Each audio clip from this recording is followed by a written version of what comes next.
cannot find it within your great heart to consider this weak and insignificant servant's request. Oh, weak and insignificant, you say? You're a stubborn, shameless super sadist. You deceive everyone with your aura of purity, but in reality, you're a fucktard. Admit it. I shall consider your request. Very well. I shall accept it and bear the dishonor. I deceive everyone with my aura of purity, but in reality, I'm a fucking soulless corporation that wants only to make as much money as possible instead of equally enforcing the rules and keeping everyone accountable, never bothering to hire more people for manual labor and instead using an algorithm that has none of our profits being invested back into it. You should do this outside! You're adults! Good morning, Miss Riccio. Good morning, my bitch. Spare me your salutations. Get away from that man and sheathe your sword! Yes. So, as you guys have hopefully all seen already, on Friday I uploaded a harmless anime meme that was about a minute long, promising for an important announcement video to release on Monday. Unfortunately I had to delay that video as there was a serious, quotation marks, like totally serious developing situation over the weekend. And the many issues that I was going to cover were made far, far worse, and the unfortunate predictions I made about the future of YouTube as far as corporations go, just before the weekend started, yeah, that's starting to come to pass. So instead of an announcement, I shall just grace you all with a video essay in order to explain the actual announcement I was making, you know? So enjoy. This video is going to be different from my usual content, as I'm sure you can tell already. This is a far more important topic of concern, and while I will still joke around, I'll try to keep it fairly minimal and only use comedy and hyperbole to demonstrate my points of criticism. For those of you who didn't get what the topic was going to be from the meme at the beginning, today I'm talking about censorship on YouTube, what I am personally planning to do about it, and also the unfortunate reality we sort of live in today on YouTube. So without further ado, let us begin.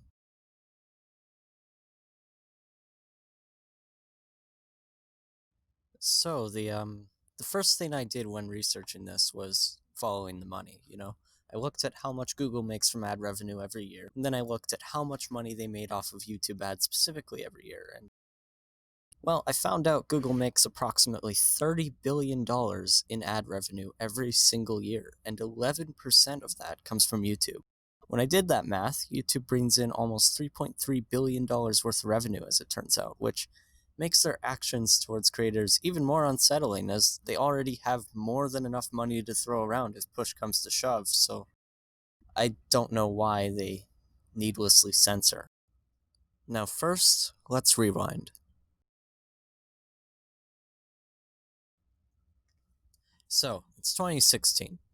Some people saw where YouTube was going, and the type of content the algorithm was willing to promote was quite concerning to a few of them, but most did not see it as the end of the line. However, many were worried when Jake and Logan Paul, who migrated to YouTube from Vine, started trending on the platform and seemed to solely be in it for the money and not for the quality of the content. Disturbing even still, they were primarily targeting kids and created songs dedicated to selling their merch, such as the famous Buy That Merch Christmas song. This was a huge topic of discussion at the time, with many prominent creators such as Leafy is Here and iDubbbz talking about it, both of whom pioneered the commentary community to where it has been for the last few years. YouTube did nothing about the Paul brothers, of course, and they continued to thrive.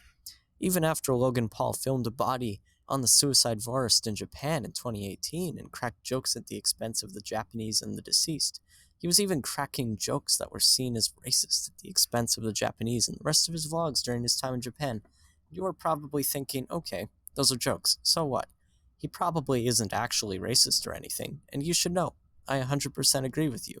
The problem is, YouTube does not, or at the very least they only do when it suits them and the ideas they want to push on their supposed platform. Monkey Jones is a perfect example of that, and unfortunately, there's far too much to say about the Monkey Jones situation for this video, so, sorry, I cannot talk, so I will, I'll link Gokanara's excellent video on Monkey Jones in the description. So, why did I bring Logan Paul's Suicide Forest video from 2018 into a topic about 2016? Well, you see, as soon as his Suicide Forest video released, people were rushing to tag Team YouTube on Twitter and were sending emails and reporting the video for inappropriate content. And the video still made it all the way to the trending page, and YouTube took their sweet-ass time before they did anything about it, despite the video clearly breaking YouTube's guidelines. And whereas other creators that made similar content, or even content that never outright stated there was a dead body but heavily implied it, or hell, even content that did not feature dead bodies whatsoever and was just clickbait, like, content like that got shut down very quickly, either by manual review or by the algorithm. Now, moving to 2017, YouTube is again under fire, but this time it is from a creator with extremely creepy comedy sketches known as Mad Is What It Is, who was actually talked about in that Gokanaro video briefly. Mad respect for Gokanaro, by the way. Please, I beg of you, go subscribe to this man. So, why did I call Matt's sketches creepy? Well, you see, he sexually harassed a child on the street for lols after exposing what was a widespread pedophile ring in YouTube comment sections, which is quite suspect. And, well, this caused the second cataclysmic event on YouTube known as the Adpocalypse, in which many advertisers on YouTube pulled out of the platform temporarily, which caused an extremely harmful shift in YouTube policy in order to appease them. As it turns out, Matt didn't actually go after them because, they were pedophiles. He went after them because he had his own beef with YouTube. And the entire reason why he provoked the apocalypse was because he went along with the mindset of, if I couldn't succeed and make money, nobody can. For a while, YouTube just decided to automatically disable comments on every single video that featured kids. And it didn't matter the channel, but over time, while they've relaxed that, of course, there's still a couple channels that have their comments permanently disabled, including one channel named Special Books for Special Kids, which is all about those who have special needs. And it's a wholesome charity channel. That's all it is.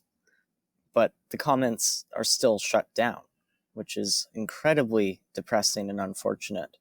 And that is as of July 1st. 2020. Now, with those blanket actions of disabling the comments on everything or demonetizing everything with little to no manual labor is a common pattern with YouTube, because they love to automate everything without actually paying any investment into their automated systems. So usually the algorithm gets a lot of things wrong, but because YouTube is still the biggest platform, they don't care. There's no monetary threat to Google. They still make billions every year from YouTube. So, Will Smith joins YouTube in December, right before the end of the beginning of the end, and yes, I really did just say that. Someone shoot me, please. In 2018, a couple weeks before Logan Paul's Suicide Forest video and his Japan trip, which is an interesting coincidence, but really it's nothing more than a coincidence. And by the way, the Adpocalypse had no effect on Logan Paul's videos, like his Suicide Forest vids and the Japan vlogs. They were monetized long after they were uploaded. Now, moving forth to early 2018, once advertisers were finally comfortable enough to return to YouTube, and after YouTube began demonetizing critique videos regardless of context with humor, jokes, satire, or even just plain criticism spelled out and nothing more. YouTube welcomes Will Smith with open arms. And on a normal occasion, this is not a bad thing. However, as a traditional celebrity, his debut onto the platform did help to visualize the startling change many had noticed, with late-night show hosts and traditional news media being recommended more and more on YouTube, with individual creators barely being able to scrape by. Even large creators noticed and were affected by this, with PewDiePie being an excellent example. He, for a very long time, was the largest YouTube channel on YouTube, and today is still the largest individual creator on the platform, and in 2018, he got into a war with T-Series, a war that, believe it or not, would come to be seen as symbolic of the losing battle between individual creators against the corporations. Unsurprisingly, T-Series, a music company based in India, won that battle, though it is still disputed whether they won due to individuals or won due to being able to get away with botting their channel. Though, to be fair, YouTube did actually improve a lot, and they removed a lot of the botted subscriptions from both T-Series and PewDiePie, so admittedly they did do some right here, and it's just pure speculation that T-Series themselves botted subscriptions, but it is still worth mentioning nonetheless. And now at last, to the final frontier, YouTube Rewind 2018. Despite everything else that went on that year, it featured prominently Fortnite, Will Smith, and a bunch of creators barely anyone on YouTube had ever actually heard of or watched. Which should illustrate that YouTube is severely out of touch with their audience. Hell, whatever that lady's name was saying, "I'm so proud of this community," on its own felt corporate as hell. Nobody liked that. No one, not a single soul. So, 2019. Has anything improved yet? Nope. Falsely copyright striking videos down is a technique that still runs rampant. People like Suzy Liu, who upload anime reaction videos with very little actual reactions and what is just the anime with a face cam, well, YouTube did nothing and actually had them on trending a few times, so that's lovely. News channels like Philip DeFranco, they've been getting demonetized in almost every video, despite having the clear focus of news and bringing information to the viewer. YouTube updated their harassment guidelines to be so vague, even simple criticism of anyone could violate them if YouTube decides it does. So the majority of the commentary community is demonetized always and is constantly under fire from the algorithm and manual reviewers alike. Oh, speaking of the algorithm, it's still prioritizing clickbait videos of little substance made to lure kids and pushing quantity with recycled clips over quality content from individual creators. So, that brings us to present day. Has anything changed? Anything at all? Well, yes, of course it has, but not for the better. Nicholas Diorio, who would be considered one of the up-and-coming commentary channels on YouTube, has recently been mass demonetized, some videos removed. Same with Turkey Tom and loads of other commentary channels like Cyrus and Optimus, for example. Even in videos that had previously been manually reviewed, which is very similar to what happened to Mumkey Jones, and videos from smaller creators who have been critical of Shane Dawson's apology recently were being removed from the platform. Oh, speaking of Shane, his apology video is on trending.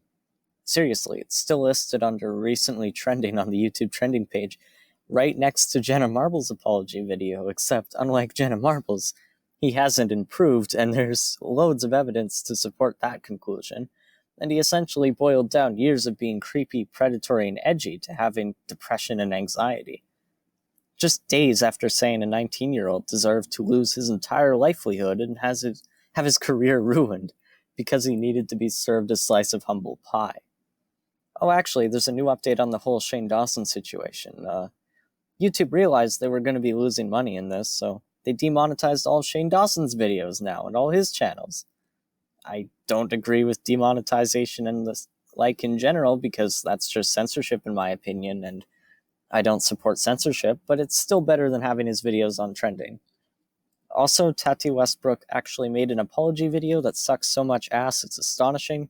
She tried to pin everything on Shane and Jeffrey even though it was 100% her choice to go after James, and it felt incredibly fake. It had the fake emotional crying and everything too. To the original point I was going for, YouTube is undergoing a change, but not for the better.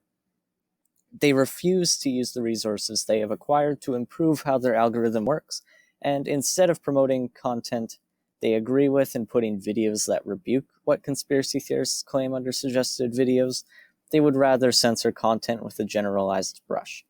Hell, that underground pedophile ring Matt exposed is still widely viewable.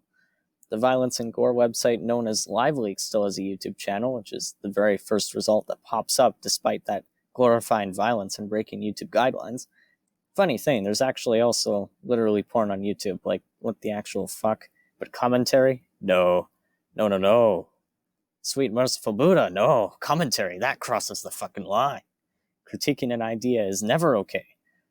See, as someone who read Orwell's 1984, censorship is not something I agree with whatsoever, no matter how problematic you view someone's opinions.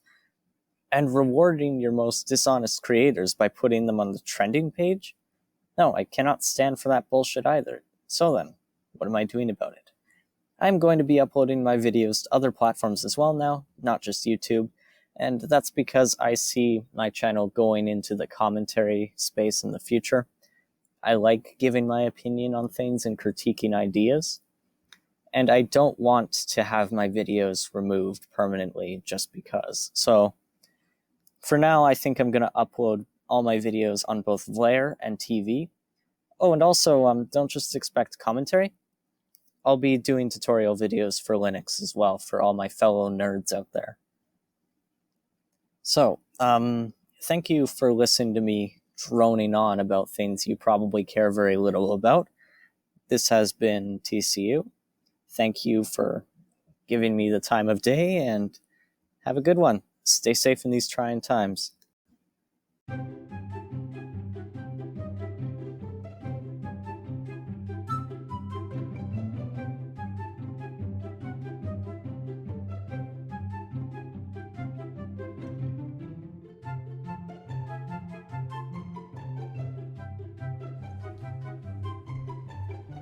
It's time to stop! It's time to stop, okay? No more! Where the fuck are your parents? Who are your parents? I'm gonna call Child Protective Services. It's time to stop!